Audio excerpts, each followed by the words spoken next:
He was found on the side of the highway, blindfolded, unmoving, guarding a weathered suitcase like it held his soul.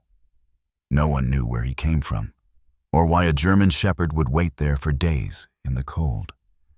But inside that suitcase was a child's voice, a goodbye letter, and a truth too painful to ignore. What this dog protected wasn't just a memory, it was a promise.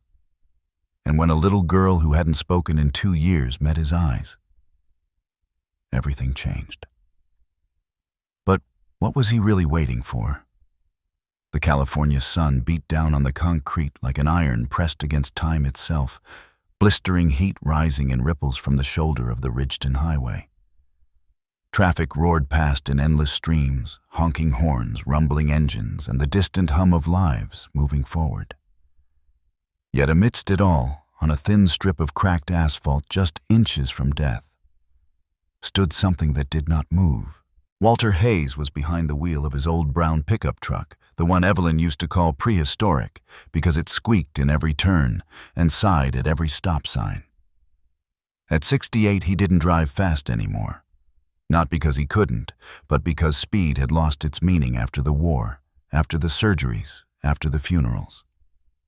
Now he drove slowly, deliberately, as if life itself needed time to catch up to him. The dog shouldn't have been there. That was the first thing Walter noticed as he rounded the curve just past mile marker 147. A German shepherd, standing motionless, head wrapped in something silver and unnatural. And a suitcase. A battered, sun-stained brown leather suitcase cracked at the corners, as if the world had long stopped caring what it contained. Walter pulled over without thinking, tires crunching dry gravel. His heart, which had already betrayed him twice with stents and medication, skipped an alarm, not from exertion, but from the sharp spike of disbelief. He opened the door and stepped out, knees groaning, the heat licking up his shins through the denim. For a moment he just stood there, squinting through the shimmer, trying to make sense of what he was seeing. The dog didn't move. The tape, yes, it was tape silver. Duct tape was wound around the animal's head 3 times. Only the nose was exposed, left to breathe, maybe by design, maybe by guilt. Blood speckled the paw pads, raw and cracked. Each rib showed beneath the dog's tangled coat like prison bars in a cage built of skin and bone. Walter's breath caught. He had seen cruelty before in Da Nang, when children were given rifles and orders. In hospital wards where families weighed compassion against cost. But this was something else. This was a creature left to suffer slowly, on display, for no one. Abandoned like trash with a secret. The suitcase sat beside the dog like a tombstone. Walter took a cautious step forward. The dog flinched, not back, not sideways, just trembled in place as if it had learned long ago that running made things worse. He crouched as best he could, joints resisting every inch, and whispered, "Hey there, buddy." "Rough morning." The dog said nothing. Didn't growl, didn't bark. It simply stood there guarding a thing no one wanted on a stretch of road where no one stopped. Walter went back to his truck and returned with a bottle of water.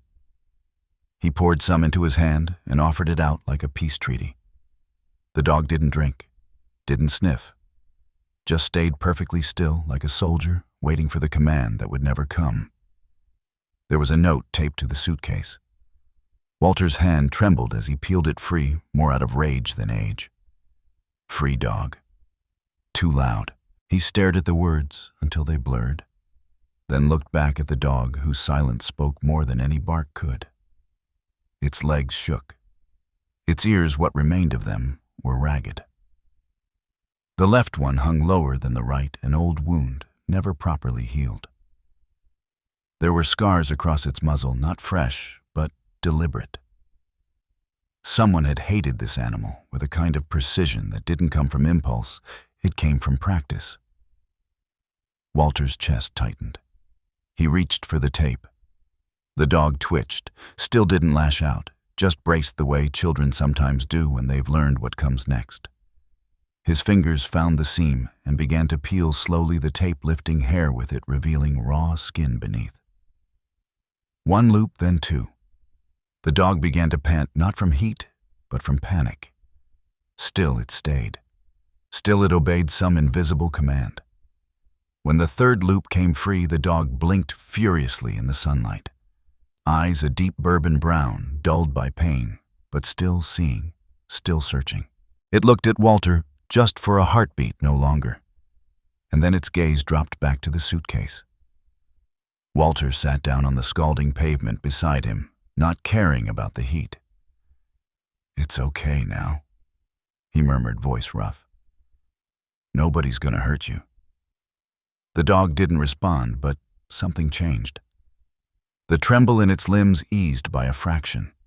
Its weight shifted barely but toward the suitcase, as if to reassure itself it was still there. He opened the back door of his truck. "Come on, let's get out of here." The dog looked up then at the step into the cab. It was too high.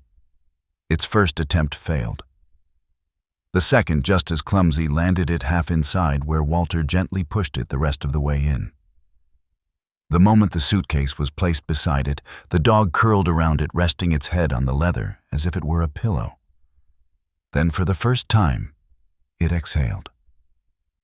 Walter drove in silence, eyes flicking back to the mirror every few seconds.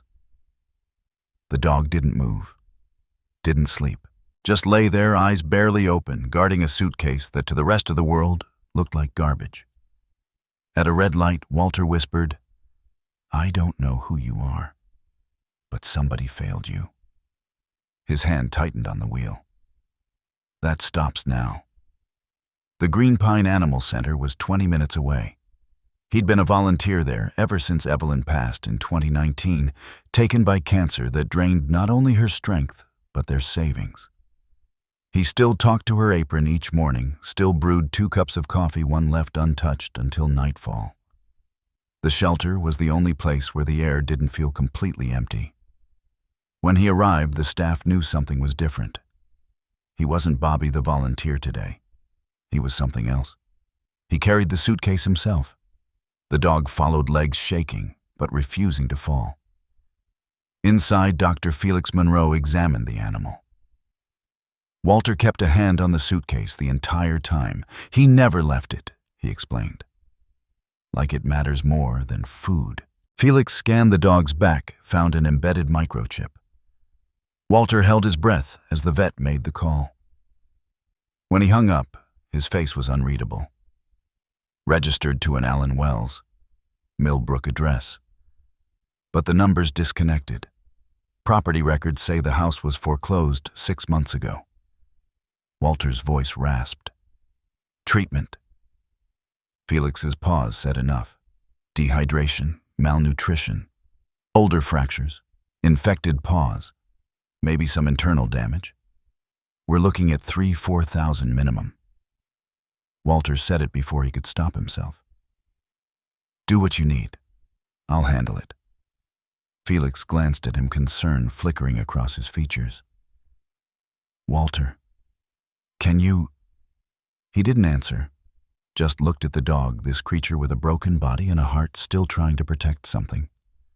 Walter had been carrying grief for 4 years. Maybe this was what it was for. The dog, who hadn't moved once during the examination, finally shifted.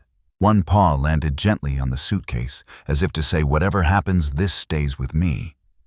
And Walter understood that better than most. Because every morning, even now, he still poured a second cup of coffee. Because some things can't be left behind, no matter how hard the world tries to convince you they're over. He leaned closer, voice barely above a whisper. "We're gonna figure this out, boy. You've held on this long. You're not doing it alone anymore." But just as he stood intending to leave for the night, something caught his eye, tucked between the worn leather folds of the suitcase, a folded piece of pink paper. Crayon marks bleeding through faintly. He reached for it, breath catching, unaware that what lay inside would pull him into a story far deeper than he had ever expected, a story drawn in the shaky hand of a child who had entrusted her last hope to a dog she loved more than life itself. And Riggs, though he hadn't been named yet, shifted ever so slightly as if he knew the first page of that story had just been opened. The scent of antiseptic lingered in the tiled corridors of Green Pine Animal Center. Clean, sterile, almost too precise, like a place that tried to scrub away the pain it contained. The overhead lights buzzed softly, casting long shadows beneath Walter's boots as he walked slowly beside Riggs. The German shepherd pressing forward one hesitant step at a time, legs trembling under the weight of his body, and something more invisible, something heavier than wounds or heat or hunger. Walter carried the suitcase. It felt lighter than it looked, but his hand gripped the handle as if it might vanish if he let go. The leather was cracked, the seam scuffed, and the brass clasp held a patina of time and neglect. But it wasn't just a bag. It was a tether to what he didn't yet know. But Riggs, though he didn't yet have that name, kept his gaze on it, not on Walter, not on the walls, not even on the open cage where he was gently led. Just the suitcase. Felix Monroe, the young veterinarian, with a tired smile and careful hands, glanced up as they entered the isolation room. He walked the whole way. Walter nodded chest tight. Barely, but he did. Wouldn't let me carry him. Felix motioned toward the clean blanket laid out beside a steel water bowl. Let's give him a moment. Walter set the suitcase down. Immediately, Riggs collapsed beside it, curling his long frame around the object like it was part of him. His paw, raw and swollen, landed atop it like a lock. He hasn't eaten, Felix asked. Not a bite. Not a sip either, Walter said. Only moved when I touched the case. Felix crouched nearby. That's not attachment. That's anchor. Trauma dogs do this. Sometimes choose one item, one place, one scent, and tether themselves to it, because it's the only thing left that feels like before. Before what Walter asked, though he already knew. Before the tape. Before the road. Before being left behind. Felix stood and gently wiped his hands. You should go home. You've done your part. Walter shook his head slowly. Not yet. He waited until the room was quiet again, until Felix had gone, and the soft humming of the building returned to fill the silence. Then he sat down beside the wall and let his back rest against the cool tile. His hip ached. His heart more. The suitcase sat between them. And after a while, he didn't know how long Walter reached for the clasp. Riggs lifted his head. His ears twitched. No growl, no movement. But his eyes locked on Walter's fingers as if the act of opening that case would undo something sacred. Walter paused. I'm not taking it from you, he whispered, but if something in here can help, I have to see. The clasp snapped with a soft metallic click. The zipper dragged across the curve of the bag, reluctant as though it too didn't want to give up its secrets. Inside, beneath a folded flannel scarf and what looked like a chewed corner of a stuffed toy, were drawings. Children's drawings. Walter felt something lodge in his throat as he lifted the first one. Crayon strokes, uneven and bright-colored across thick construction paper. A house, a girl, a dog. Names scrawled in big looping letters, Hannah and Riggs. Another drawing, this one messier. A black shape in the background, labeled in shaky print, The Monster. Riggs stood between it and the girl. Walter's hand tightened around the paper. He sifted through them slowly. A park, a snowman, a small bed with a brown dog curled at its base. The same girl in every picture, 6, maybe 7 years old. Big eyes, dark curls, sometimes smiling, sometimes not. Always with Riggs. Beneath the drawings was a zip-sealed bag, clouded with wear. Inside was a USB drive. Purple, child-sized. A sticker half peeled from one side showed glitter stars. Walter stared at it. He looked at Riggs, who was watching him unmoving. "I think you were protecting her," Walter whispered. The dog didn't respond, but his head lowered slightly, his chest rising with a deep breath that seemed to come from somewhere buried, somewhere that still hurt. Walter stood with a grunt knees, complaining. He walked out to the reception desk, where Jessica, the intake coordinator, was updating paperwork. "Can I borrow the office computer?" She blinked. "Sure, but what for?" He held up the USB. "I think there's something on this that explains what happened." Jessica nodded slowly and led him to the staff room. He plugged the drive into the desktop tower and waited as it lit up with a dull blue blink. There were 3 folders. Photos, videos, for whoever finds this. His hand hovered. Then he clicked the last one. A text file opened. Walter read silently. Each word felt like it had weight. Each sentence felt like it came from a place too old for the hand that wrote it. "My name is Hannah Wells. I'm 6. I can write because Riggs helped me learn. If you are reading this, something bad happened. Please take care of Riggs. He is a good dog. He protected me from my dad when he gets mad.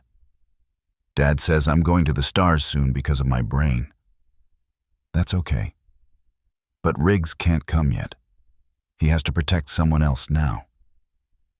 These are Riggs' rules." Walter had to stop. The screen blurred. His fingers trembled. He heard the door open.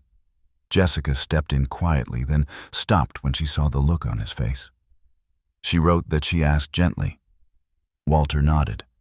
Her name's Hannah, and she knew everything, even made a plan for the dog. He looked down at the screen again. There was something pure in the tone of the child's message, something more powerful than law or medicine or logic. Hannah had known she was leaving, and instead of being afraid, she had prepared her dog for what came next. And Riggs, faithful, scarred Riggs, had followed those instructions to the letter. She gave him a mission, Walter said softly, even after death. Jessica walked over, peered at the screen. "Do we know where she is?" Walter shook his head. "Not yet. But someone's going to come looking for this dog. And I want to know who." He printed the letter, tucked it back in the suitcase, and returned to the isolation room. Riggs had not moved. Walter sat beside him again. "Her name was Hannah," he said quietly. "She trusted you more than anything else in the world." He held out one of the drawings, Hannah hugging Riggs under a sky full of stars. Riggs stared. His eyes didn't blink, but his paw slowly, deliberately moved forward just enough to rest over the drawing, as if claiming it, as if confirming that, yes, it was real. That she was real. Walter didn't say anything more that night. He just stayed. Hours passed in silence, broken only by the hum of distant vents and the occasional shuffle of tired staff passing by the hallway window. The world kept moving. But in that small room, time held still. A man who had lost his son, a dog who had lost his child, and a suitcase that refused to open until it reached the right hands. Somewhere Walter thought the next chapter was waiting. A truth left behind by a girl with crayons, a voice and a plan. And just as he turned out the light preparing to leave for the night, he saw Riggs shift, his tail moved. Barely. Just once. But it was the first sign that maybe, just maybe, he understood that someone was staying. And in the morning, Walter would open the video folder. But tonight, he simply whispered, "Sleep, soldier. We'll follow the stars she left for us, one at a time." The waiting room at Green Pine Animal Center was painted in soft green tones that always seemed a little too cheerful for the stories it held. Families came and went, some bringing broken animals, others leaving with bandaged hope. The smell of antiseptic mingled with the quiet patting of paws and the occasional bark from a kennel further down the hall.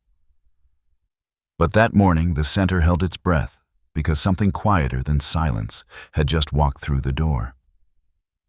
Sophie Park held both her parents' hands, one on each side.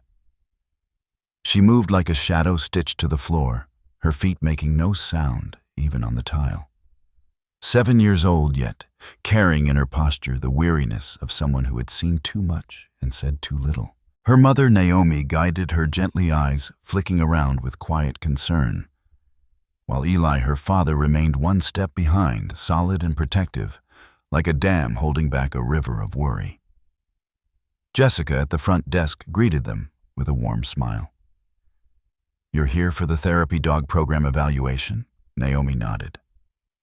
"Yes, for our daughter." Jessica glanced at Sophie.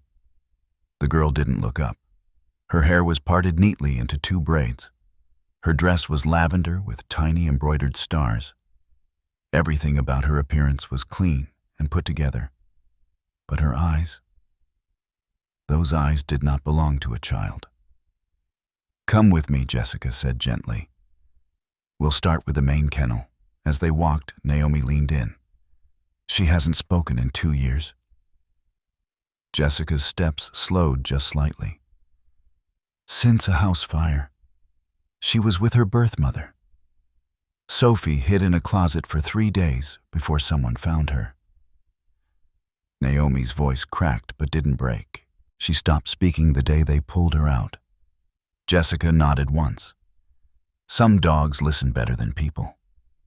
The kennel was alive, with sound barking, whimpering tails, thumping against metal fencing. Dogs jumped at the sight of visitors, some performing tricks, others pleading with their eyes. Sophie walked through it all like a ghost. Her gaze drifted past each tail-wagging candidate with distant detachment. Her parents watched her carefully, their hope rising and falling with every cage she walked past, without stopping. Then it happened so quietly, so quickly, Jessica almost missed it. Sophie stopped. Halfway down the far aisle, beside a quieter wing reserved for recent rescues, she turned her head. Slowly, deliberately. And for the first time since she arrived, her body leaned forward. Behind the bars was Riggs. He wasn't standing, he wasn't barking. He lay curled tightly around the familiar battered suitcase head, resting on a paw, ears, flat eyes, half open. His presence was still, but not absent. It was patient. Sophie stepped closer. Naomi's grip tightened instinctively, but Jessica gently placed a hand on her arm and shook her head. "Wait," she whispered. Riggs lifted his gaze. Their eyes met. In that moment, something passed between them. Not words, not gestures, but something older and deeper. Recognition. Not of faces, but of pain. The kind of pain that rewrites the way you walk, the way you breathe, the way you allow the world to see you. Sophie reached up and let her fingers slip free from her mother's hand. She moved toward the kennel door without hesitation. Riggs lifted his head. He didn't rise. He didn't wag his tail. But his ears twitched forward, and his body, once clenched in perpetual defense, softened like snow under a warm wind. Jessica's voice was barely a breath. "She sees him." Naomi pressed a hand to her mouth. Eli didn't move at all.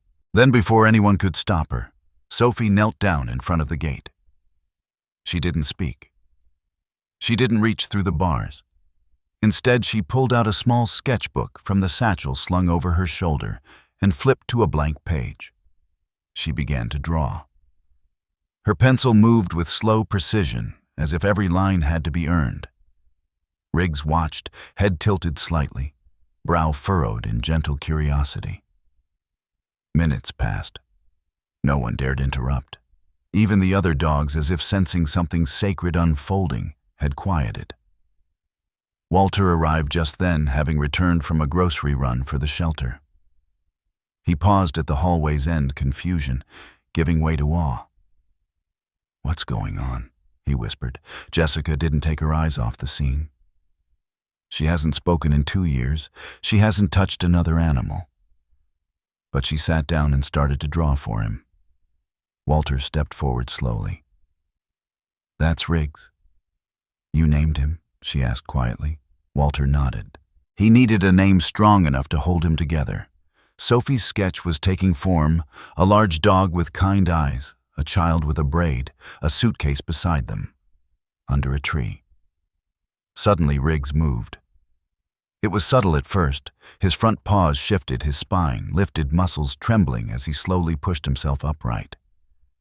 His body protested, but something deeper urged him forward. Step by unsteady step, he walked to the gate. Then he did something no one had seen him do in days. He leaned forward and rested his chin between the metal bars. Sophie looked up. Their faces were inches apart.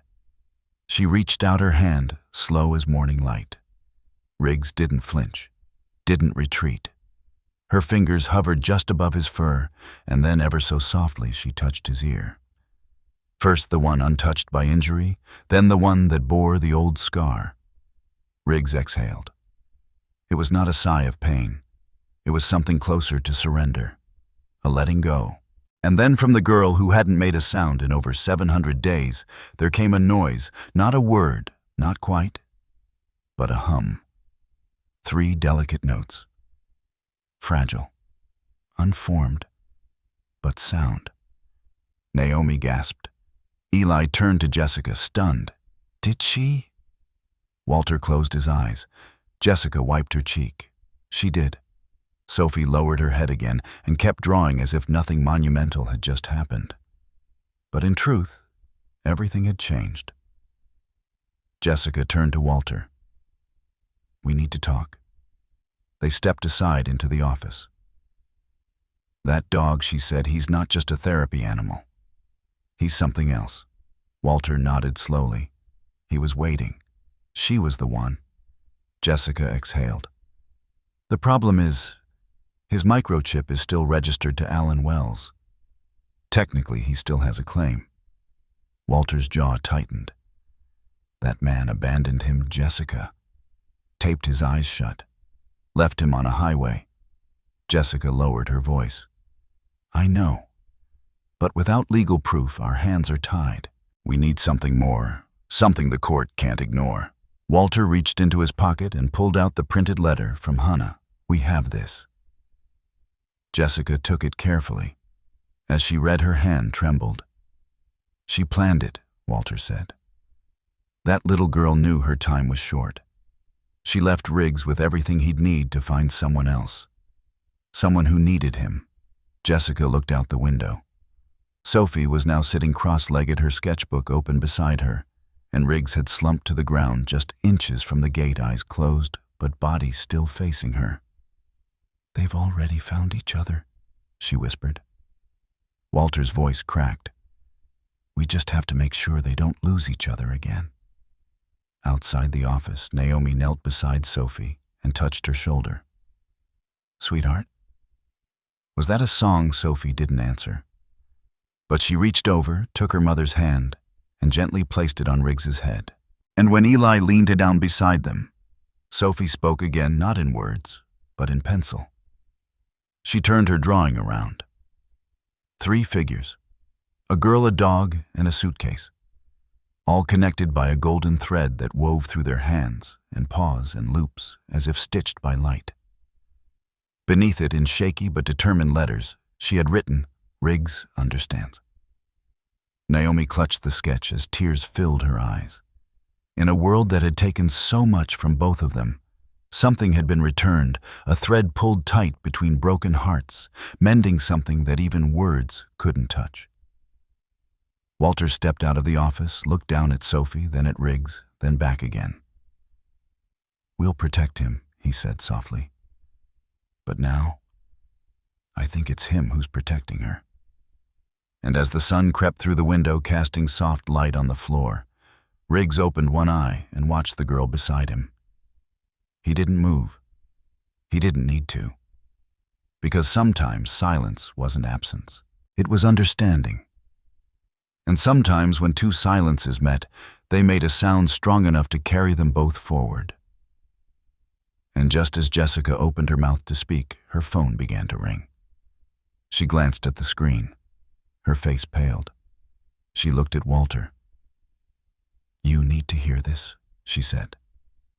And outside, the girl kept drawing, unaware that the golden thread she had sketched might soon be tested by someone determined to unravel it. The office computer in the back room of Green Pine Animal Center hummed softly as it powered up the slow kind of boot that comes from too many years and too few upgrades. Walter sat in the old rolling chair, one hand resting beside the purple USB drive now plugged into the machine. Jessica stood just behind him, arms folded tightly as if holding herself together. Across the room, Eli and Naomi hovered silently, while Sophie sat on the floor beside her sketchbook, drawing quietly lines, shapes, loops, her hands steady, her silence serene. The screen flickered.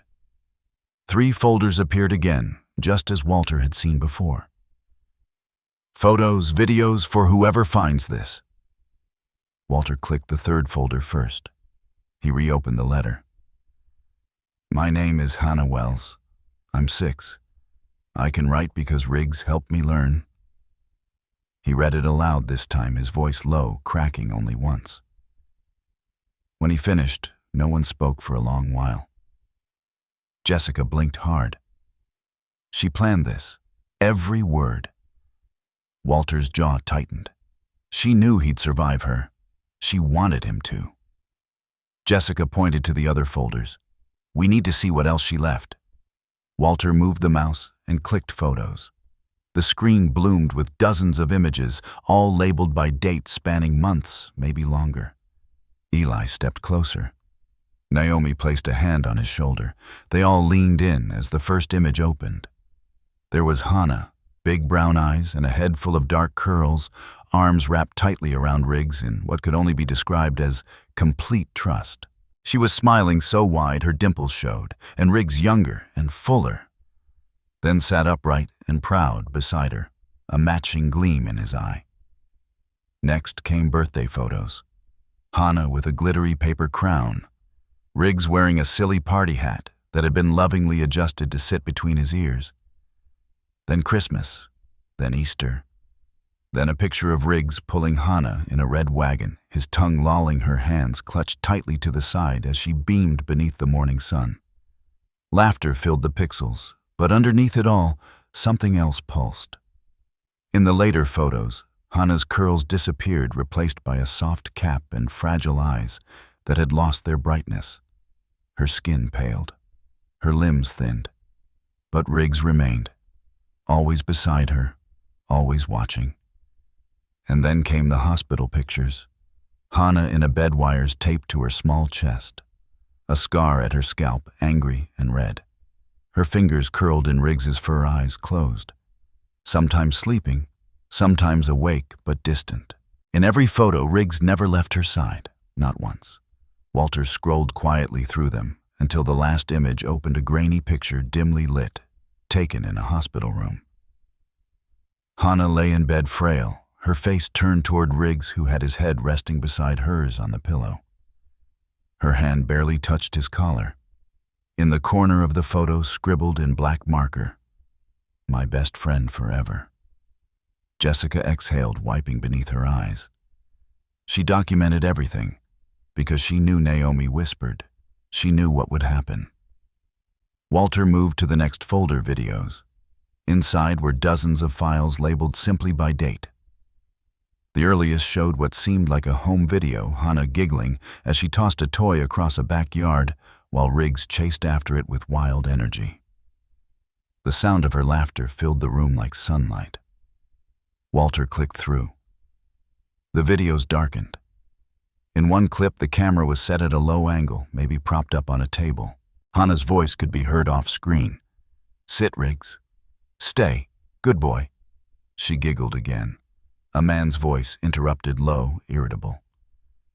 "Turn that off, Hannah. You're wasting power." The video cut. Another file.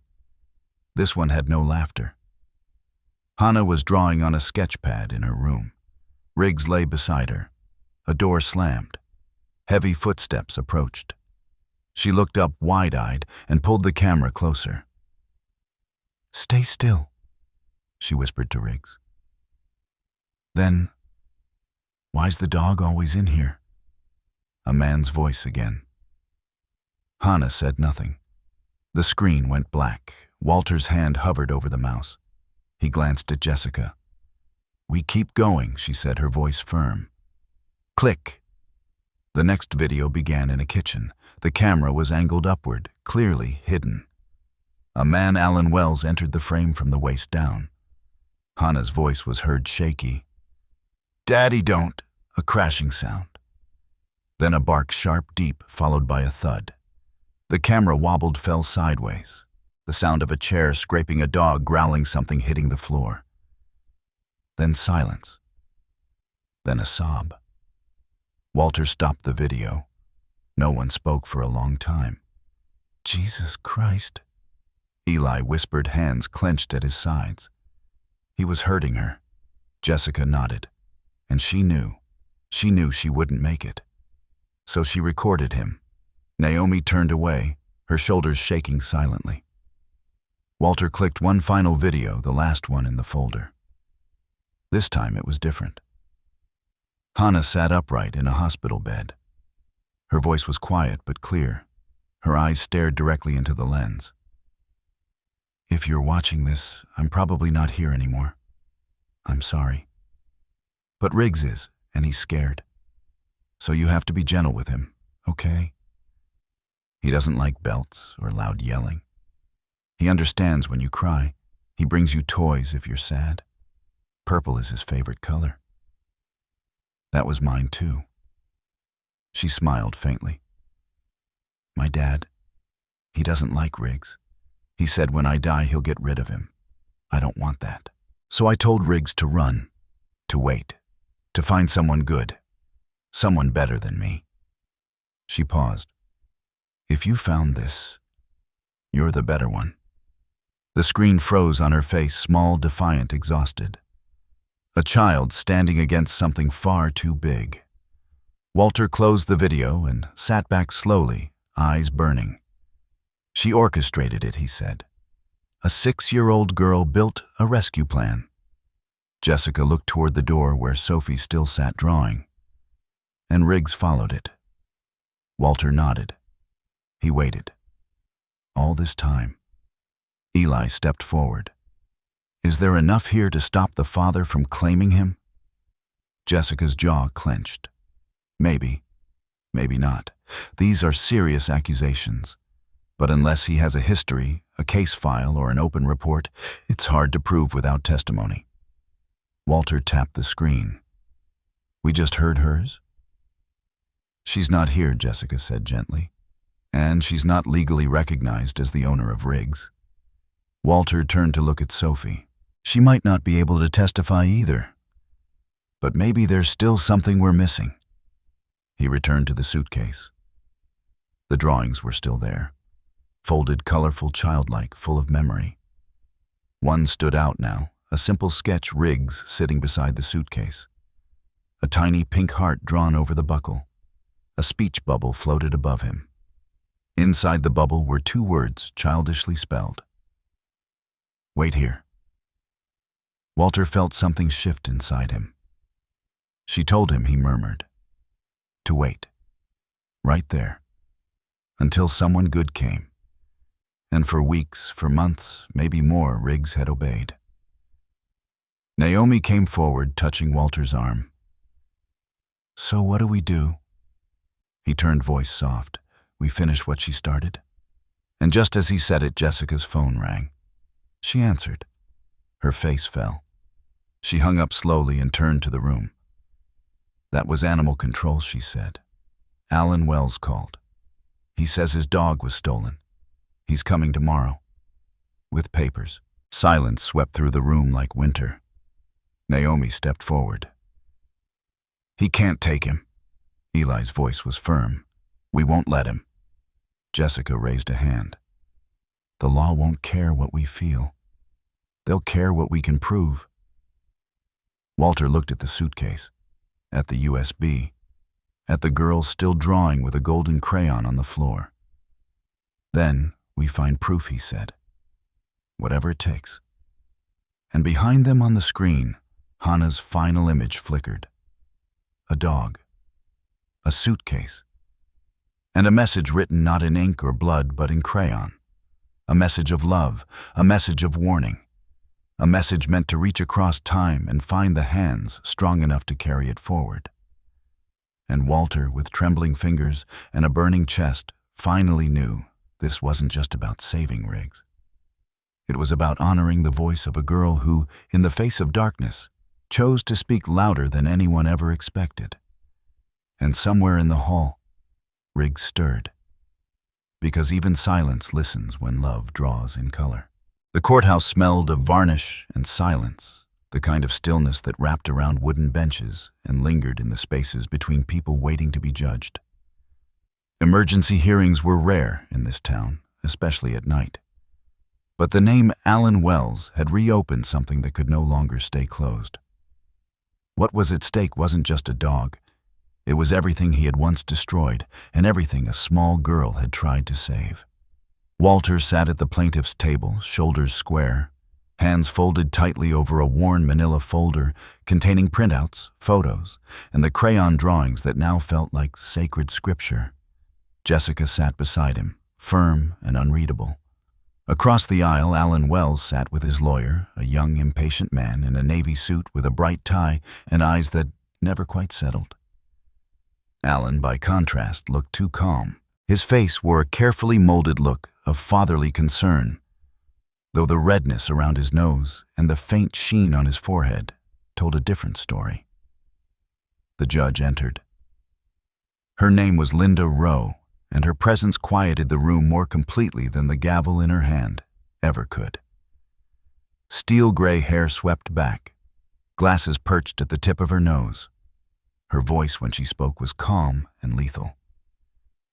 We are here for an emergency custody dispute over a German Shepherd registered under the name Max Wells, currently residing at Green Pine Animal Center. Mr. Wells, you are claiming ownership? Alan Rowe's voice polished. Yes, Your Honor. Max is my dog. He went missing after my daughter passed away. Someone must have taken him. And who is disputing that claim? Walter stood. I am, and the Parks on behalf of their daughter. Linda narrowed her gaze. You're representing yourself, I am. Her eyes shifted, and the Parks, Naomi and Eli, stood as one. Naomi spoke.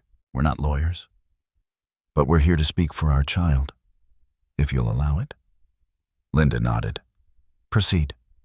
Mr. Wells, your documentation? Alan's lawyer handed over a file, veterinary bills, a microchip registration form, old puppy photos, all properly stamped, all legally binding. Walter watched as the pages were reviewed one by one. This is legitimate, Linda finally said, but documentation is not the only factor here. Mr. Hunter-Hayes, your argument? Walter stepped forward and gently placed a stack of printed photos on the table in front of the judge.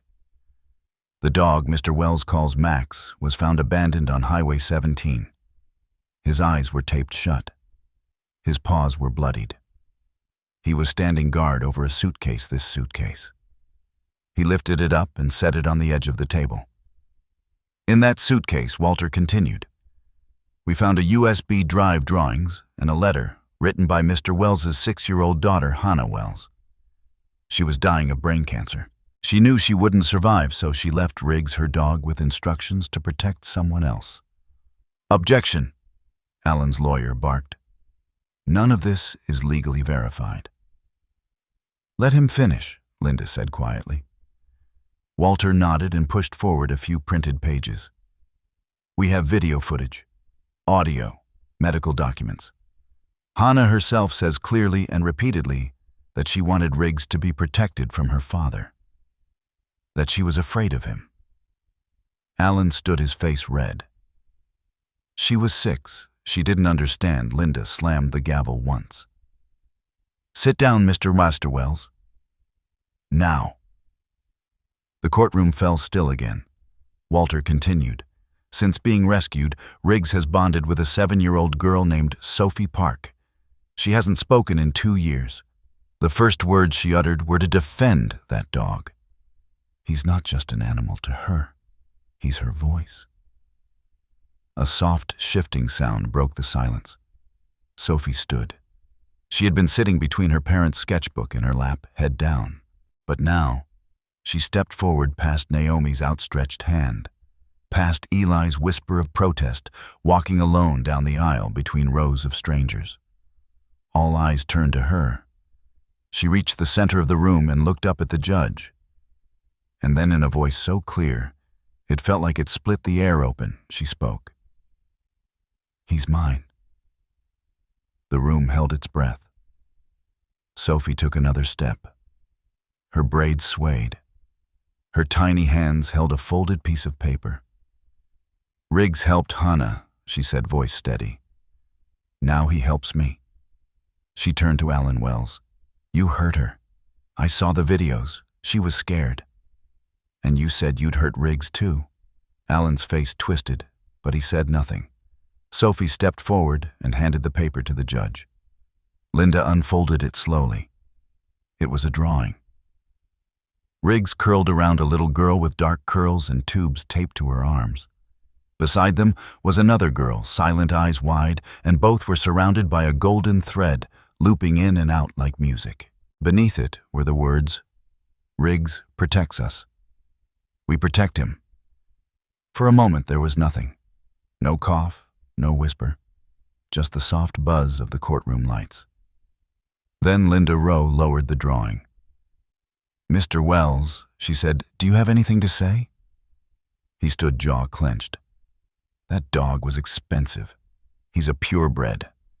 I bought him to protect Hannah. That's my right." Linda leaned forward. "And what did you do with that, right after she died?" Alan said nothing. According to sworn testimony, Linda continued, and a veterinary report filed by Dr. Felix Monroe, the dog was found abandoned, injured, and blindfolded. According to the videos stored in this USB, you were abusive both verbally and physically. According to your daughter's own letter, you intended to get rid of the dog. Alan shifted in his seat. Linda stared at him.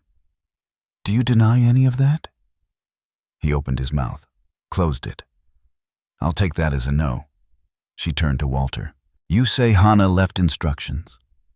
Walter nodded. "Yes, written and recorded. And did Riggs follow them?" "He waited," Walter said.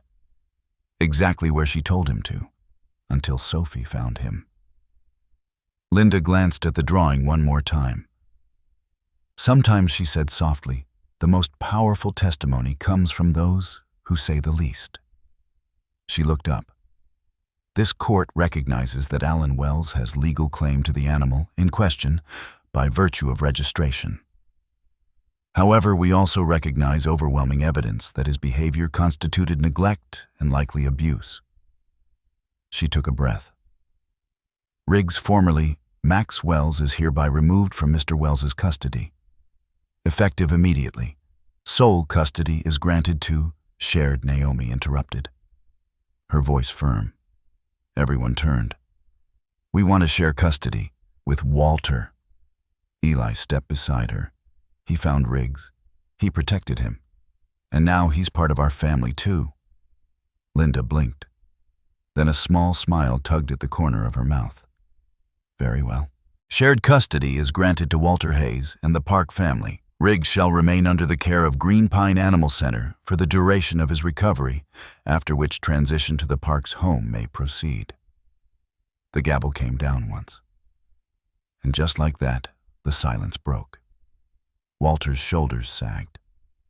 Jessica reached over and gripped his hand tightly. Sophie ran to her parents, burying herself in their arms.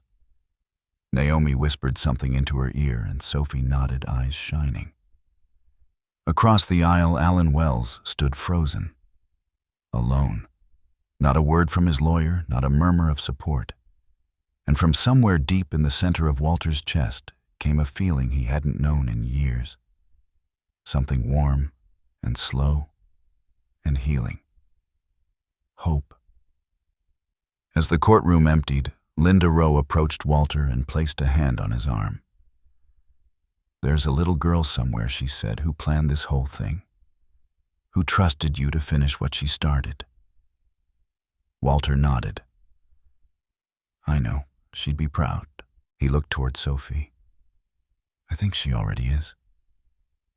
And as the doors swung open and the family stepped into the cold night air, a soft breeze brushed against their shoulders.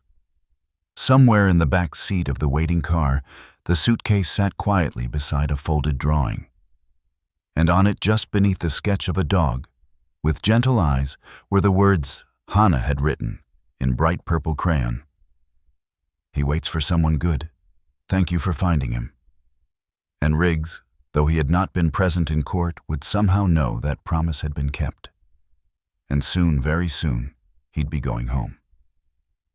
The storm rolled in quietly that night, not the violent kind with claps of thunder and flashing sky, but a slow, steady curtain of rain that painted the world in soft gray and made everything feel quieter, older, as if the clouds had carried with them not just water, but memory. Walter sat alone in his modest living room. Riggs asleep by the hearth, the crackling fireplace casting flickers of gold across the dog's coat, now glossier and fuller than when he was found on the roadside weeks ago. The courthouse decision had brought a strange peace, but also a weight. Because something still lingered, a question unanswered. Walter stared at the suitcase resting near the corner of the room. Though they had combed through nearly everything inside, something in him kept circling back like a voice in the wind that whispered, "You missed something." With a breath, both hesitant and deliberate, he knelt beside the suitcase and opened it again. Beneath the layers of crayon drawings and folded notes, he found the purple USB still warm from being handled so often, still heavy with things not yet said. He plugged it into his laptop. A familiar folder structure appeared. But now, there was something new. A hidden folder. Emily Final. Walter's fingers paused. He clicked it. Inside, one audio file, time-stamped just 4 days before Hannah's death. He leaned back, heart slow and heavy, and hit play. At first only static. Then a voice, soft, measured with a slight southern lilt. It was a woman. My name is Emily Darnell. I'm recording this because if anything happens to me, I want someone to know I didn't stay quiet. Walter sat straighter. Emily, Hannah's aunt. The same woman who had worked as a forensic lab technician in the city's coroner's office. Alan's been planning this for months. I kept trying to tell Hannah's doctors, the hospital, even the ethics board. But no one listens when you're the woman who files reports instead of signing them. A pause, then a shaky breath. He took out a second life insurance policy on Hannah 2 months ago, one that names him as the sole beneficiary. He used his work connections, told them he wanted to secure things just in case. But the payout doubles if Hannah dies under medical malpractice. Walter's blood froze. He wanted her in risky surgeries. He kept pushing the doctors to try experimental options. He even mentioned suing the neurosurgeon if Hannah didn't survive, said it'd cover him for years. The voice trembled, but didn't stop. I confronted him, told him he was insane, and he laughed, said I should stay in my lane and let the girl go peacefully. But I couldn't do that. So I told Hannah. Walter's eyes stung, she already knew. That child was smarter than all of us combined. She asked me to record this, told me to save it in case she couldn't. A silence. Then, if this reaches someone, if it's Walter Hayes listening, please know I remember you. You operated on my niece. You held her hand when she woke up. She trusted you. Walter's breath caught. And if anything happens to me, tell the world that Alan Wells is not grieving. He is calculating. The recording clicked off. That was it. No dramatic ending, no scream. Just the quiet fall of a final sentence like a curtain drawn. Walter sat motionless for a long while. Riggs stirred at the fire, lifting his head as if he too had heard something. Walter unplugged the USB and stared at it in his palm. It was a confession, a will, a testimony from a woman who'd seen too much and died too soon. And it changed everything. He called Jessica. When she picked up, her voice was tight with fatigue but alert. "There's more," Walter said. Emily Darnell left a recording. Jessica was silent for a moment. "Then email it to me." He did. Within minutes, she was driving to his house. When she arrived, soaked from the rain, she entered without a word and sat beside Walter on the couch. Together they listened again. This time, Walter didn't stop the tears when they came. She knew everything Jessica murmured. And Hannah, she planned for this, right down to the USB. Walter nodded. Emily said if anything happened to her. Jessica leaned forward. "What did happen?" "I remember reading something in the paper," Walter said. "A month ago, lab tech found unconscious in her apartment. Gas leak, they said." Jessica's jaw tightened. "Convenient." He looked at her. "Will this hold up?" She hesitated.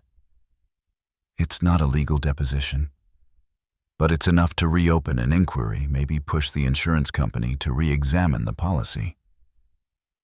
If we can link Alan to that gas leak." Walter nodded. "Then maybe we stop him for good." Jessica reached out and rested a hand on Riggs's head. "You were the vessel, huh?" she whispered, carrying everything she needed the world to know. Riggs blinked slowly, his ears soft against her touch. "I'm going to call a friend in the DA's office," Jessica said. "She's handled wrongful death investigations before. And if there's even a whiff of foul play, he'll go down." Walter finished. Jessica stood but paused at the door. "Walter, thank you. For listening, for believing." He looked down at the USB again. "I just followed the map a little girl left behind." The next morning, the rain cleared. Sophie was the first to greet the sunlight. She stood in the backyard dressed in a raincoat 2 sizes too big, her boots squishing in the wet grass. Riggs was beside her, tail wagging slowly, nose raised toward the clean air. Naomi watched from the kitchen window as her daughter reached out and pressed her forehead to Riggs's, and whispered something only he could hear. When Eli stepped into the room, Naomi didn't speak. She simply reached for his hand. "She's different now," she said. "Lighter. She has a guardian," he replied. And somewhere in Walter's quiet house, the morning light hit the edge of the suitcase. The crayon drawings were still there, some faded, others bold. But beneath them all, tucked inside a second zipper pocket, Walter hadn't noticed before something else waited. A photo of Emily and Hannah. Standing in front of a tree decorated with paper lanterns, Riggs sitting between them, tongue out, ears perked. Emily held up 2 fingers behind his head, smiling wide. On the back in Hannah's scrawl, "She helped me hide the truth. Give her truth back." Walter held it for a long time, then picked up the phone again. By that afternoon, the photo and recording had been delivered to the district attorney's office. Within 24 hours, a file had been opened. Alan Wells's insurance claims were flagged for review. The gas leak in Emily's apartment was quietly reclassified from accidental to under investigation. The truth once buried had begun to rise. And in the quiet moments between headlines and subpoenas, between the folding of case files and the clicking of legal pens, something else bloomed. A promise fulfilled. A little girl's plan carried out across weeks through silence, through fear, through death, had found its final witness. And somewhere in the hush of a remembered hospital room, The echo of Hannah's voice lingered. "If you're listening to this, it means someone found Riggs. Thank you." He waited like I asked. Walter looked at Riggs, calm, alert, gentle, and whispered, "She waited too." For this, the past had spoken and the present had heard. The cage was too small for a heart like Riggs's, the walls too white, the metal bars too cold. And though the room hummed with the quiet buzz of electricity and soft intercom voices echoing down the Green Pine Animal Center hallway, Riggs didn't move. He didn't bark, didn't eat, didn't rise to greet the footsteps he once listened for. His world had narrowed into silence again. After the incident, after the bite, after Alan. It had happened so quickly. Alan Wells had appeared without warning, walking straight into the lobby of the Green Pine Center with an arrogant smile and a flimsy legal appeal in his hand. The Parks had been there signing the last of Riggs's transfer papers. Sophie had reached to hug Riggs like she always did, and in the split second her arms wrapped around his neck, Alan lunged. The staff said later, it didn't look like an attack, just a sudden step, a grab for the leash maybe. But Riggs had seen something else, felt something darker, and he had reacted. One bark, one leap, one bite, and Alan's arm bled. The man had screamed vicious animal before collapsing theatrically on the tile. It didn't matter that Sophie had wrapped her arms tighter around Riggs's neck and sobbed into his fur. It didn't matter that Naomi had shouted he was protecting her. It didn't even matter that Alan had no right to be there. Protocol was protocol. Riggs was placed in mandatory isolation for observation. And that's when the silence began again. 3 days passed. Walter visited every morning, sitting outside the glass, watching Riggs refuse food, refuse movement. Eli came every afternoon, bringing Sophie's drawings to tape against the outside of the kennel. Jessica delivered daily updates, trying to convince the board that Riggs wasn't a threat, that his record and the evidence of Hannah's files should speak louder than a single bite. But nothing reached him. He had folded into himself, just like he had when Walter first found him on the roadside, curled beside nothing but absence, waiting. It was Sophie who saw it first. The collar. She had drawn it many times, purple with silver stitching. It had shown up in her sketches again and again, always around Riggs' neck. But that day, as she sat beside the glass, with Naomi watching Riggs stare at nothing, she tilted her head and whispered, "That's not his old collar." Naomi looked up. "What do you mean, sweetie?" Sophie pointed. "His old one had stars. This one has stitching." Naomi looked closer. The purple collar was indeed different, embroidered almost delicately, with something metallic glinting under the light. "I think Sophie said, almost to herself, Hannah gave it to him." They called Walter. He arrived within 30 minutes, still wearing his gardening gloves, mud on his boots. When the center director met him at the door, she raised an eyebrow. "It's just a collar, Mr. Hayes." Walter smiled gently. Not when it comes from a little girl who planned everything. With Jessica's help, they obtained permission to remove the collar for inspection. The staff were wary, watching from behind safety glass, but Riggs didn't resist. He sat still as Walter approached the kennel door and knelt beside him. "I'm just going to check something, all right?" Walter whispered. Riggs didn't lift his head, but his ear flicked as if acknowledging the voice. Walter reached out and slowly unbuckled the collar. It was heavier than it looked, and beneath the stitching, where the fabric thickened slightly around one side, he felt it an edge, a seam. Inside, hidden in a narrow compartment sealed with a tiny zipper, was a recorder, thumb-sized, embedded within the collar's lining like a secret waiting for the right moment. Walter held it in his palm. There was only one button. He pressed it. And then, her voice. So small, So fragile. So clear. "Hi, Riggs. It's me, Hannah." Walter's knees went weak. He sank to the floor, heart cracking open all over again. "If you're hearing this, it means the caller made it. And you're with someone safe. I hope you are." Riggs's ears perked. His head lifted just slightly. "I asked Aunt Emily to help me hide this, so no one else would know, especially Daddy. I'm sorry he hurt you. I'm sorry I couldn't stop him." A long breath, then more spoken like a child rehearsing something very grown up. "But I want you to know, it's okay to let go of me now. You did everything I asked. You waited. You protected. You stayed brave. And now it's time for your heart to find someone else to love." Walter blinked away tears. Riggs was now sitting upright, ears trembling. "You're not just a dog. You're my Riggs. My best friend. My protector.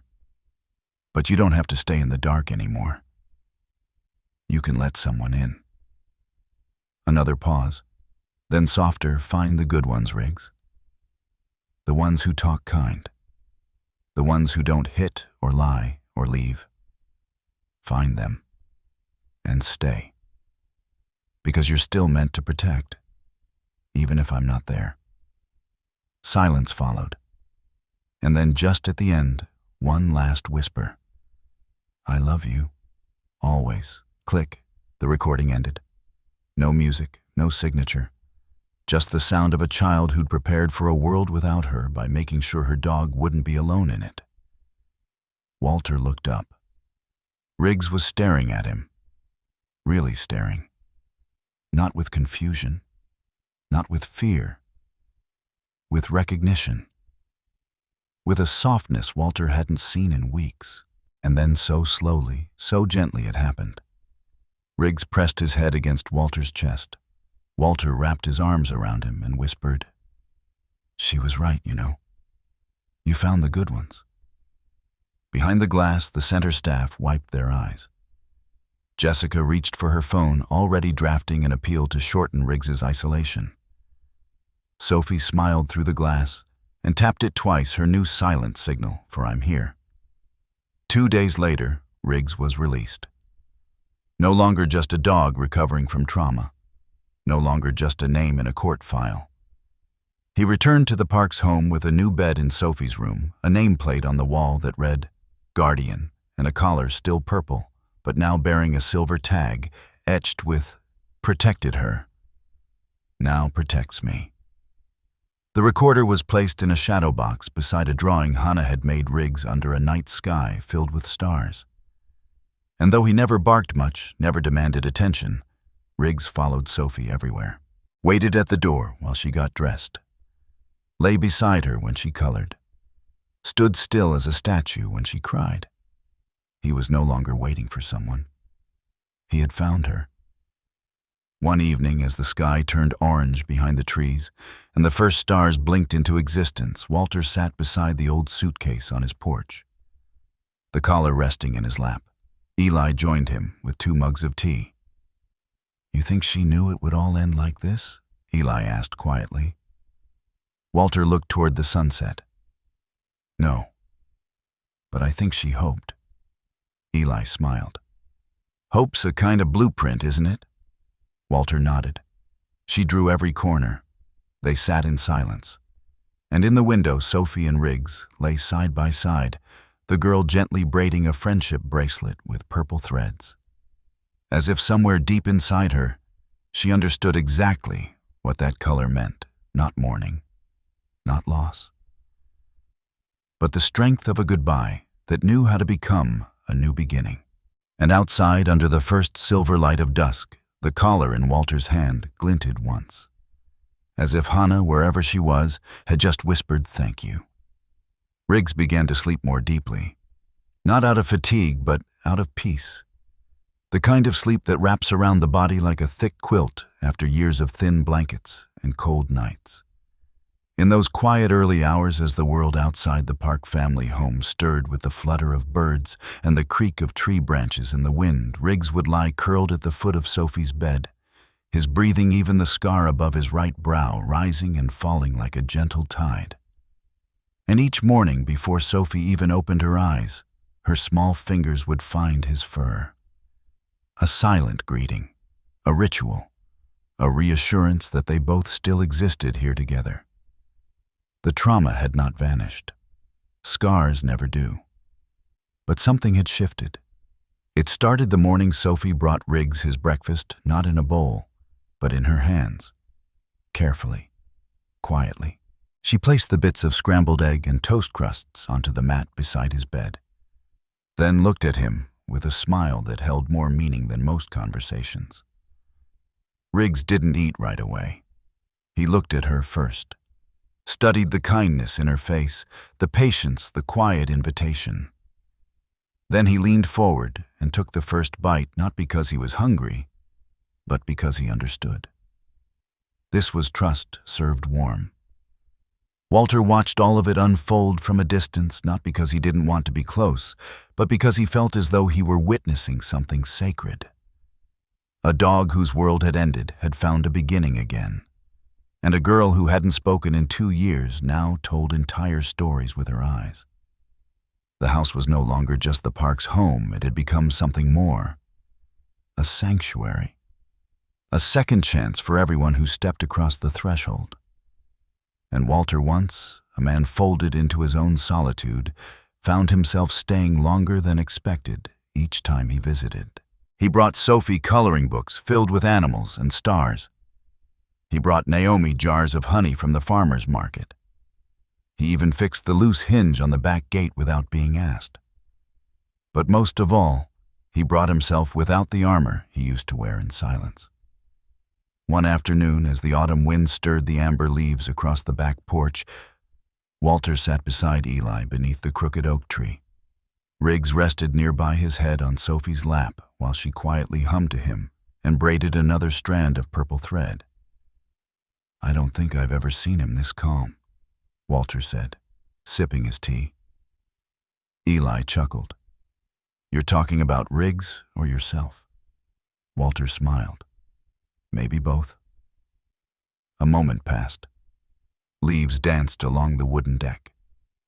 Riggs's ears flicked in response to the sound, but he didn't move. "I used to believe some dogs were just born for a purpose," Walter said. "Search and rescue therapy, security. It gave their lives meaning. It gave us meaning, too." Eli looked out toward the horizon. "And now I think some of them, they create their own purpose. In the absence of orders or commands, they love anyway. They stay anyway." Riggs lifted his head, looked up at Walter, then slowly laid it back down on Sophie's lap. Later that week, Naomi found Walter standing in the living room, his hand resting gently on the suitcase they'd all grown to recognize, the one Hannah had filled with hope and evidence drawings and whispers. "You still carry it around?" she asked softly. He turned to her, eyes warm. "It's not just a suitcase. It's a map of everything that mattered to her." Naomi nodded. "But I think Riggs is ready to stop following it." Walter glanced toward the hallway where Sophie and Riggs were curled together in a nest of pillows reading by lamplight. "You're right. He's found what he waited for." He paused. Then, almost without realizing it, he whispered, "He waited for something greater than life." Naomi stepped closer. "And maybe now he's teaching us how to live again." As the days passed, Riggs's transformation became visible even to strangers. At the local park, he no longer walked like a soldier, scanning every shadow. He trotted beside Sophie with a lightness in his step ears, tilted forward in curiosity rather than tension. He paused at benches, greeted other dogs, accepted treats from elderly visitors who cooed at his gentle eyes. And when Sophie sat down beneath the cherry tree near the lake's edge, Riggs sat beside her, not as a guard, but as a friend. One afternoon, as Sophie quietly sketched Riggs beneath a sunbeam, Walter arrived with an envelope in hand.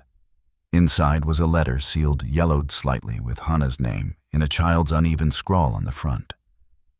Walter held it like something holy. "I found it," he told the family softly. "Tucked inside the lining of the suitcase. I think it was meant to be discovered when everything else had been finished." Naomi's hands trembled as she unfolded the paper. The handwriting was shaky, but unmistakably Hannah's. "Dear Riggs, if you're reading this, you did it. You waited. I hope the person you found smells kind and speaks soft. I hope they love you like I did. Maybe more. I hope the bad dreams are smaller now. I hope you sleep curled up in a warm place, not near a road. I hope you forgive me for leaving. But most of all, I hope you remember you were always good, always brave. You are not what happened to you. You are the one who stayed. Love forever, Hannah." The silence that followed was not grief. It was reverence. Sophie leaned her cheek against Riggs's neck. The dog closed his eyes, and Walter, standing just behind the family, felt something in his own chest begin to shift. Something long dormant, now stirring gently back to life. That evening, Walter stayed for dinner. They talked about small things, gardening, school lunches, holiday plans. Sophie laughed out loud, and it startled everyone into joyful tears. Riggs barked once, then settled beneath the table like he belonged there. Because he did. After dessert, as Walter prepared to leave, Sophie walked up to him, holding a drawing. It was Riggs, and Walter, and a house with a chimney smoke curling up into stars. "You forgot someone," he said softly, noticing the empty space beside the chimney. Sophie shook her head and pointed. "That's where you live. Inside." Walter didn't speak. He knelt, hugged her gently, and held the picture like it was made of gold. That night, Riggs slept on his back legs, twitching gently, tongue peeking out as he dreamed. In the safety of Sophie's room, beside a nightlight shaped like a moon, he twitched and grumbled softly. No longer from nightmares, but from dreams filled with running and playing and joy. Walter, back in his home, looked at the now empty suitcase resting on the chair.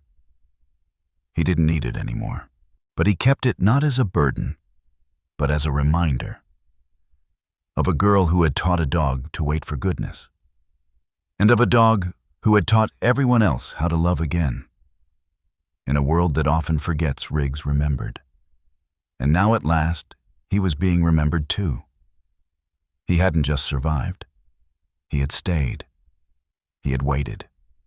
And what he waited for had finally come home. The letter from the district attorney's office arrived on a Monday morning, pressed flat between legal sheets and formal words. But its contents were louder than any courtroom gavel Walter had ever faced. His fingers hovered over the edge of the envelope for a moment, as if they feared what might be resurrected with a single tear. When he finally opened it, it wasn't the news that surprised him. It was the silence that followed the sheer stillness that settled over the room, as though the walls themselves had stopped breathing, waiting for his reaction. The court had reopened the case. Not a new one. His old one. The one that had buried his career, his name, his purpose. The one that had turned him from Dr. Walter Hayes to that disgraced neurosurgeon from Crestline. 2 decades ago, a boy named Simon Harlow had died on the operating table during what was supposed to be a routine tumor resection.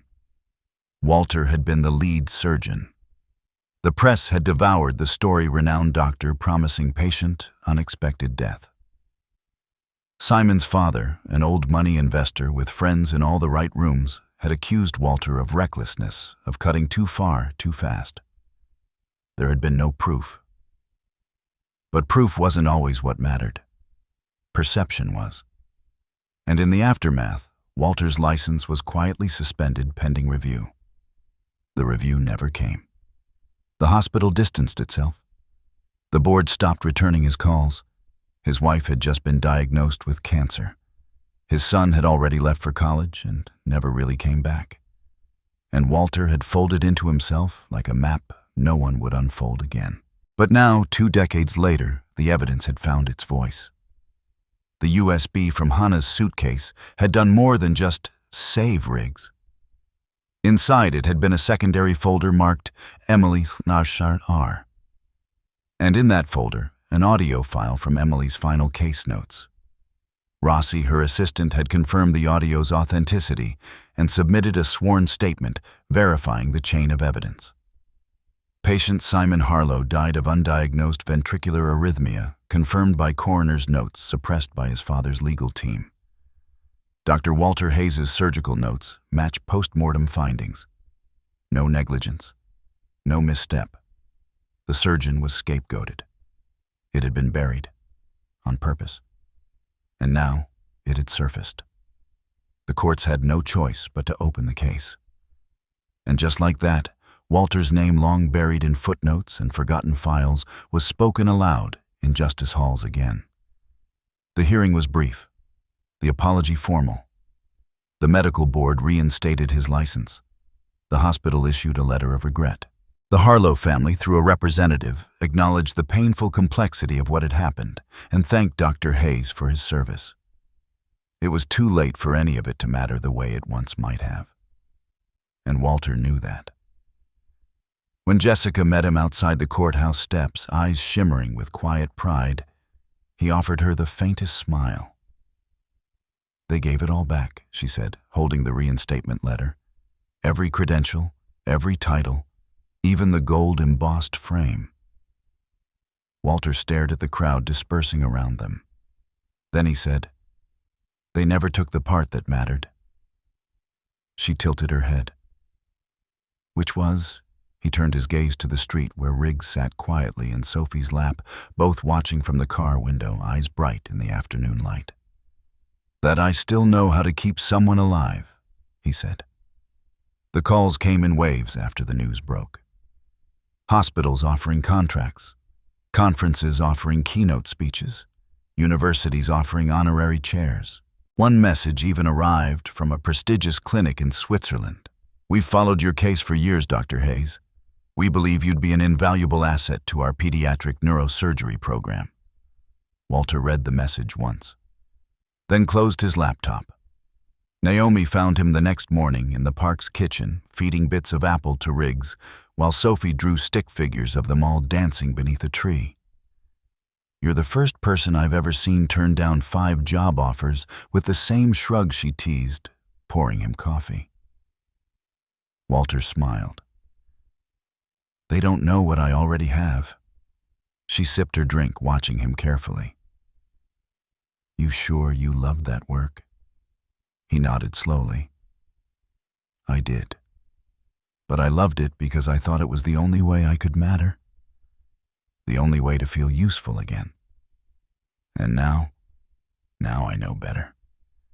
He looked out the window where Riggs had padded over to Sophie, nudging her with his snout until she giggled and buried her face in his fur. "That dog waited for something more than survival," Walter said softly. "He waited for someone to need him again." He turned to Naomi, eyes gentle. "And I think I was waiting for the same thing." Word spread quickly.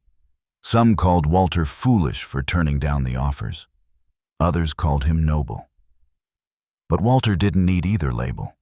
He spent his mornings walking with Riggs and Sophie through the quiet trails behind the Green Pine Center, now transformed into a community park. He volunteered on Wednesdays, teaching animal CPR to children.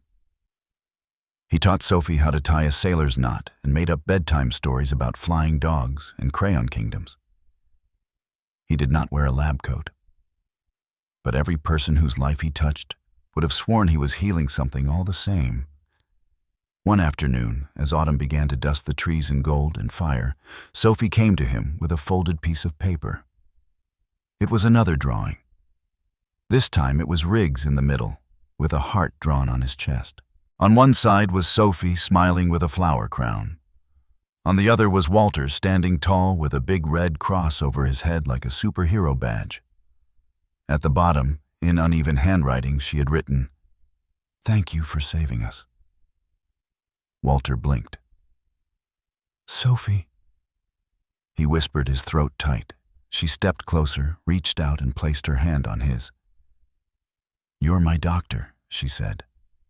And with that, Walter, who had once saved lives with scalpel and science, realized he was still saving them, just differently, and perhaps more deeply. That night he sat beside Riggs on the back porch, watching the stars bloom one by one in the velvet sky. Riggs lay stretched out beside him, eyes half closed, breathing slow and steady. "I used to think redemption had to be big," Walter murmured. "Courtroom wins, headlines, reputations." He looked down at Riggs.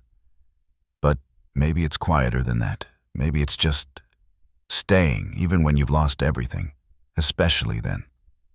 Riggs' ear twitched. Walter smiled. "I think we both got our names back, didn't we?" Riggs pressed his head into Walter's leg, not to seek attention, but to anchor him. The next morning, a package arrived.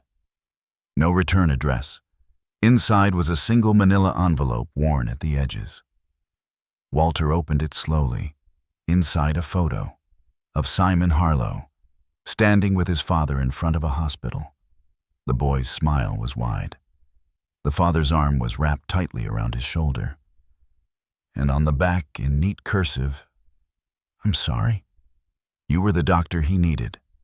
I didn't want to lose him, so I chose to blame someone else. Forgive me." There was no signature. But Walter didn't need one. He sat with the photo for a long while, the morning sun inching across the floor like a quiet apology. Then slowly, he rose and placed it inside the same box where he kept Hannah's letter. Some things were worth keeping close, even when they arrived too late. Especially then. Because forgiveness, like hope, often shows up in the places we've stopped expecting. And in a home where a child healed through silence and a dog healed through waiting. Walter Hayes, once a surgeon, once broken, had found something stronger than vindication. He had found peace. It didn't make the evening news in a blaze of headlines. It didn't trend on social media or ripple through town gossip the way scandals often.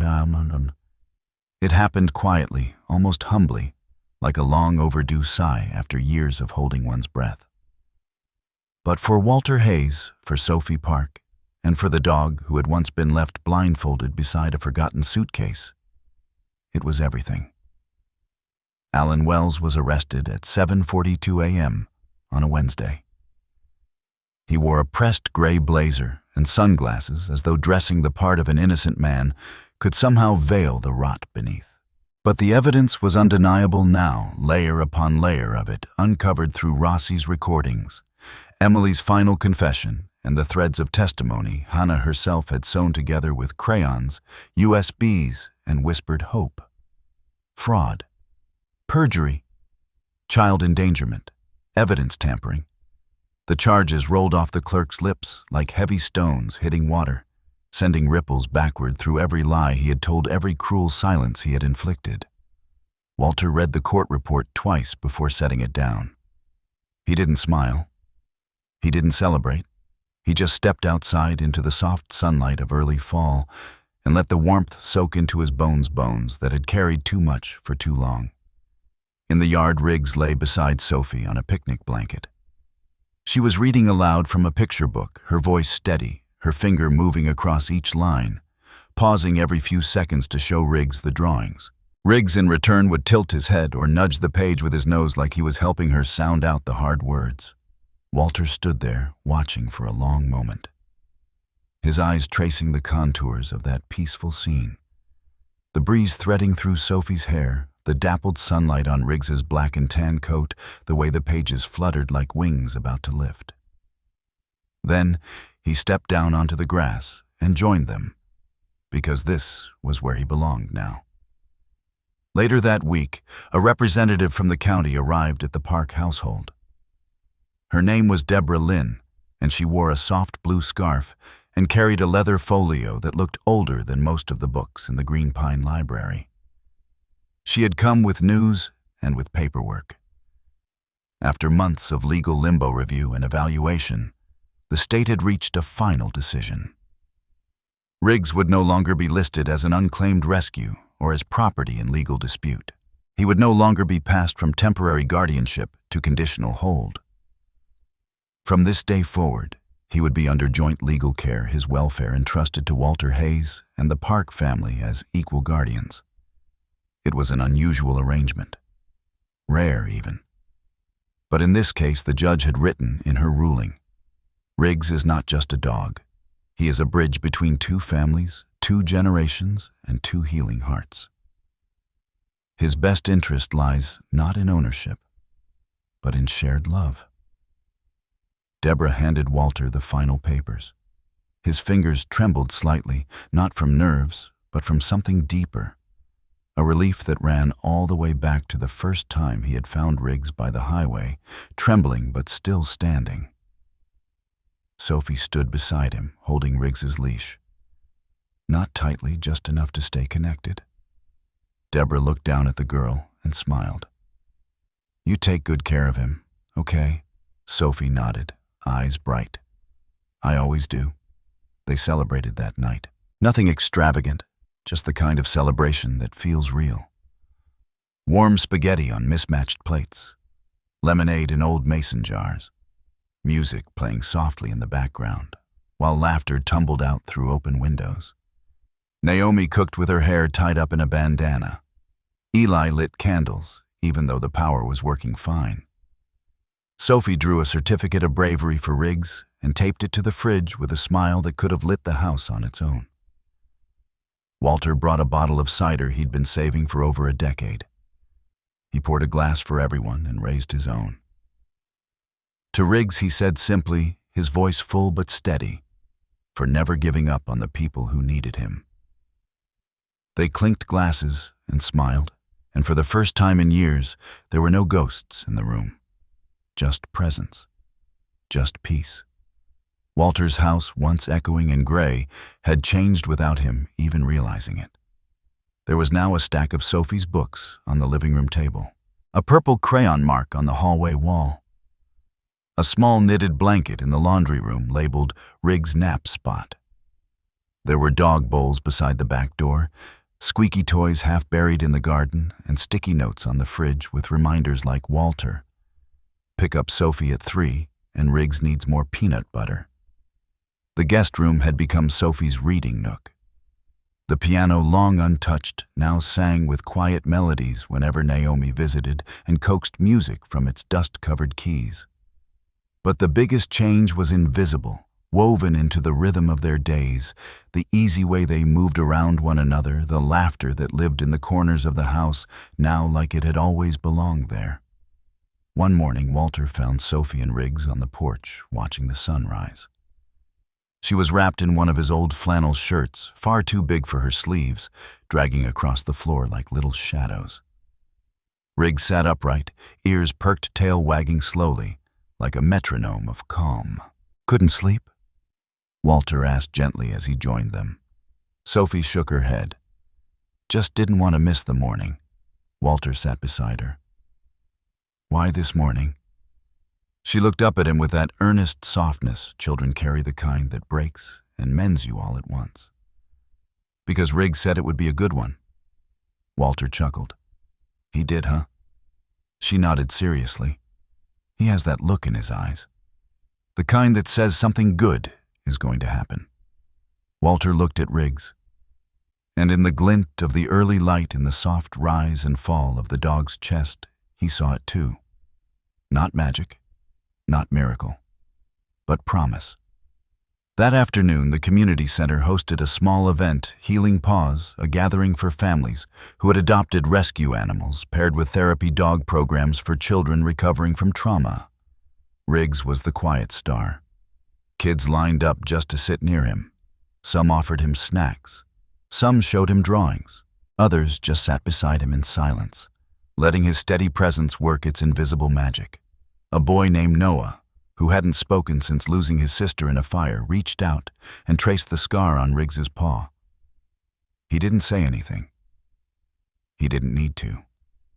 His mother sobbed quietly into Naomi's arms while Riggs leaned his head gently into the boy's lap.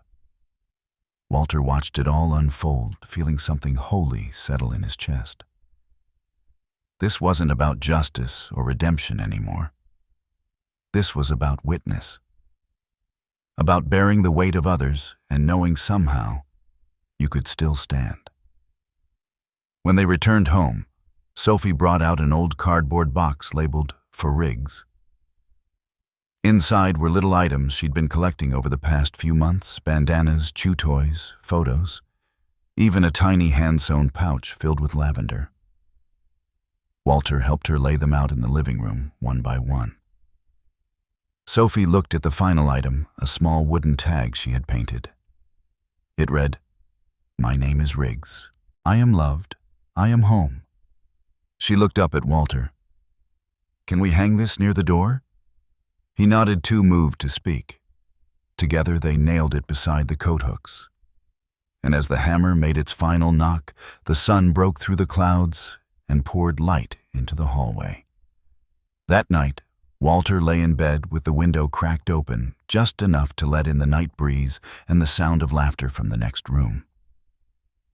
Sophie was giggling over something Naomi said. Eli added a dramatic voice. Riggs barked softly in response, then curled back into sleep. Walter closed his eyes. His house wasn't silent anymore. It breathed. It laughed. It healed. And in the corner of his room, atop a small table, sat a frame with a crayon, drawing a dog, a girl, and an old man standing under a tree full of purple blossoms. The caption read, "This is what love looks like." Walter smiled, not because everything was perfect, but because everything was finally true. And in that truth, they were all saved.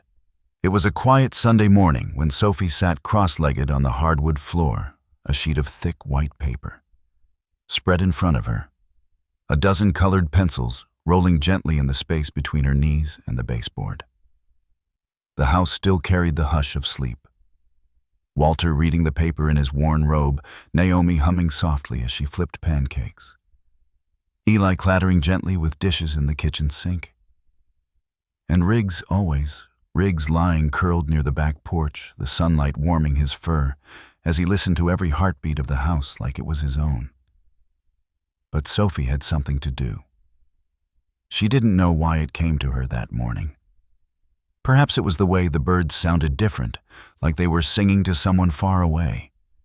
Or maybe it was the way Riggs had looked at her when she woke up, tilting his head tail, brushing slowly against the floor, as if to say, "Today is a day for remembering." Whatever it was, Sophie picked up the gold pencil first. She rarely used it. Gold was saved for the most important things. At first she began with the sky, pale blue, then the soft outlines of a tree with petals drifting like gentle snow. Under that tree she drew 4 figures.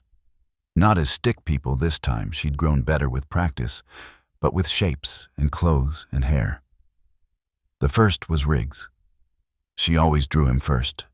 His tall ears, his thick fur, the gentle arch of his back as he sat watching everything around him, with the quiet confidence of someone who had seen the world break and still chose to stay soft. Beside him, she drew a girl, not herself. This girl had short hair and a hospital gown, big eyes, kind and a little tired, a little angel halo above her head. It was Hannah. She didn't have a photo to copy from. She didn't need one. She had heard Hannah's voice, had seen her drawings, had felt her message passed down through every whisper of the past few months. Hannah lived inside them now in Riggs, in the walls of the house, in the way Walter spoke a little softer than before, and in the way Naomi always made sure Sophie never felt alone in any room. Then came Walter. She gave him silver hair and a smile.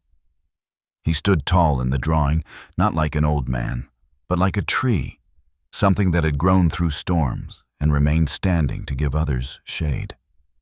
And beside him, Sophie drew herself, holding one end of a golden thread. The other end, she placed it in Hannah's hand. The thread looped gently through Riggs's collar, wrapped once around Walter's wrist, tied softly to Naomi's belt, and floated like stardust between each person. There were no knots, just connection. She didn't draw it pulling tight. She drew it glowing. When she was finished, she stared at it for a long time. Then she wrote in small letters beneath the tree, "He saved us all." Walter found her there, later still sitting beside the drawing, her fingers smudged with gold and blue. He didn't say anything right away, just crouched down and looked. When his eyes reached the thread, they softened. "She's holding it," he said, pointing at Hannah, "the golden thread." Sophie nodded. "She started it." Walter blinked. "Started what?" Sophie looked up, her voice calm, almost reverent. "This family." Walter swallowed hard. No adult had said it yet. No one had dared to name it. They were still suspended somewhere between what had happened and what it meant, between healing and daring to believe they had already healed. But Sophie had. In her drawing, in her certainty, she had called them a family. And she was right. Later that evening, Naomi framed the picture. They hung it above the mantel where a dusty painting of a harbor used to be. No one really remembered when that painting had gone missing. Maybe it had been packed away, maybe Sophie had quietly asked for space. But no one missed it. The new picture was the heart of the house. Visitors who came through, neighbors, friends, volunteers from the animal center, would always stop in front of it, and something would shift in their face. A softening, a pause. And more than once, someone would whisper, "It feels like it's alive." It was. Not in the way pictures usually are, but in the way certain moments hold an entire story in stillness. Riggs always sat beneath it, as if standing guard, or maybe just maybe listening. On the anniversary of the day Walter first found Riggs on the side of the Ridgeton Highway, they all took a trip. Not far, just up to a little cabin near where it had all begun. Sophie had packed snacks. Eli brought old maps. Naomi brought hot cocoa in thermoses. Walter brought an old radio and the blanket from the couch. And Riggs brought only himself, which was always enough. They stopped near the edge of the forest, where the highway bent around a hill and sunlight spilled like honey through the trees. Walter stepped out first. "This was it," he said quietly. "Right here." The others followed. Sophie looked around, scanning the tall grass the shoulder of the road. "Where's the suitcase?" she asked. Walter smiled. "Gone, sweetheart." "The police took it long ago." Sophie's brow furrowed. "But it was important." "It was," Naomi said, placing a hand on her shoulder. "But what was inside lives with us now. We don't need the case anymore." Sophie looked at Riggs. He had stepped forward, nose lifted into the breeze, ears forward. Then slowly, he sat down. Sophie moved beside him and placed her small hand on his back. They stayed like that for a while, watching nothing and everything. Walter closed his eyes. He didn't hear cars. He didn't hear the wind. He heard Hannah's voice, not in a ghostly way, in a real way. In the way memory folds itself gently into the soul and lives there as warmth. "Find someone good to love," she had said. And Riggs had. But more than that, he had made others good just by loving them. That night, around a small campfire, Sophie brought out her journal. "I want to read something," she said. Everyone turned to listen. She cleared her throat. "I wrote a letter. To Hannah." She unfolded a single sheet of lined paper. Her handwriting was uneven, but careful.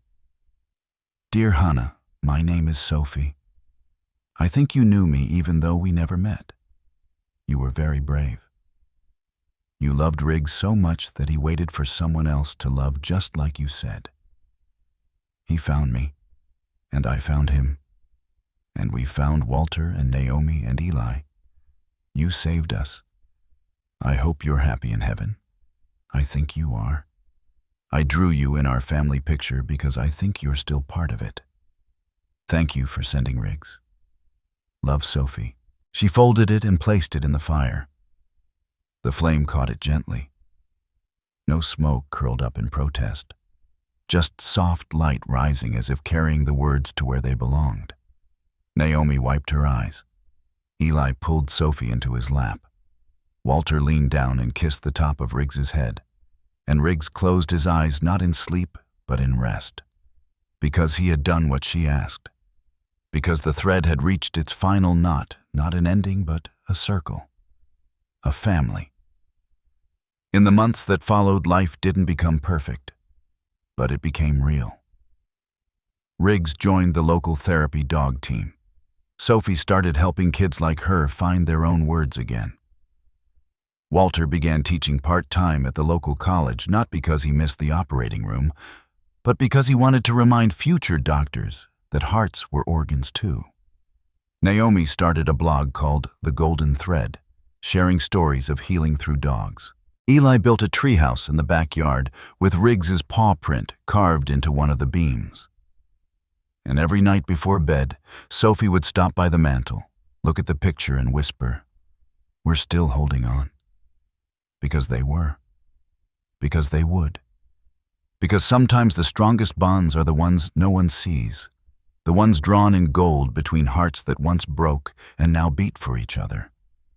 And somewhere beneath a sky stitched with stars, a little girl watched with a smile. Not because they remembered her, but because they kept her promise. And in doing so, she was never gone at all.